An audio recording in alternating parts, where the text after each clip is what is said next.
Losambo ne rendez-vous à Balonyu yaya. Mutu asambela rakoma moto. Mutu asambela basimba ravina ete. Yoka. Babeta ka libanga na mango ya hotela. Eza passion na mutu ando nyoko mana libanga na mango eza ya hotela te. So ba bundisa c'est parce que ozane loko. Siko yo otika kidiba to ozoko ka comprendre te ke na me loko na protéger loko yo. Loko ngo protéger ngo koma o protéger ngo na losambo. Mutu abondelaka akoma moto. Ok, libenda moto eza passion na mutu afandi sango na maboko. Mais lelo héroïde asimba musala no na maboko avandi sango na maboko akangango na maboko. Alinga kotika ngo te c'est parce que yo za na vie de prière te yaya. Tant que yo ressemble te vino etika la les mêmes.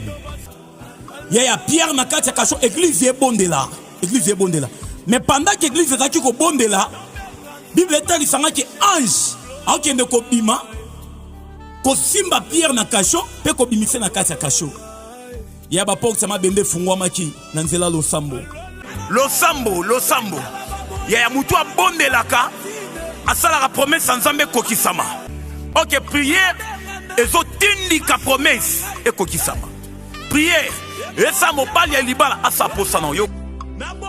OK, losambo esa la promesse ya nzambe eza la activer na vie na yo. Yes. Mutu azobondela a déranger nzambe. OK, losambo ya mutu atamboli na obéissance. Losambo ya mutu atamboli na foi.